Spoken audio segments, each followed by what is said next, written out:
நளன் தமயந்தி கதை. இது ஒரு மகாபாரதத்தின் கிளைக்கதை. இதைக் கேட்பவர்களுக்கு சனியின் தாக்கம் குறையும் என்பது நம்பிக்கை. நிஷதநாடு என்ற அழகான ராஜ்யத்தை நளன் என்ற நீதிமான் அரசன் ஆட்சி செய்து வந்தான். அவன் நேர்மையும் தர்மமும் நாடெங்கும் புகழ்பெற்றது. விதர்ப்ப நாட்டில் தமயந்தி என்ற அரசகுமாரி வாழ்ந்தாள்.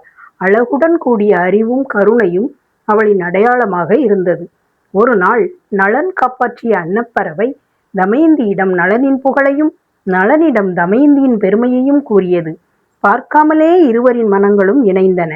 ஒருவரை ஒருவர் நேரில் காணாத போதும் மனதிற்குள் காதல் மலர்ந்தது. இருவரும் ஒரு நாளாவது சந்திப்போம் என்ற நம்பிக்கையில் வாழ்ந்தனர். தமயந்தியின் சுயம்பரத்திற்கு தேவர்கள் 4 பேர் நளன் போலவே உருவமெடுத்து கொண்டு வந்தனர். ஆனால் தமயந்தி மனிதனுக்கே உரிய பணிவைக் கண்டு உண்மையான நளனை தேர்ந்தெடுத்தாள். திருமணத்திற்கு பிறகு நளன் தமயந்தி மகிழ்ச்சியாக வாழ்ந்தனர். நிஷதநாடு செழித்தது. மக்கள் அமைதியாக இருந்தனர்.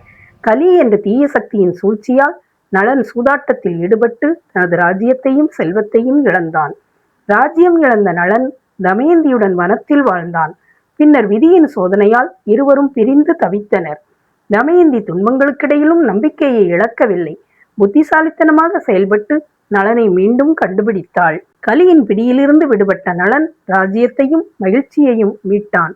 நளன் தமயந்தி மீண்டும் இணைந்து தர்மமாக ஆட்சி செய்தனர்.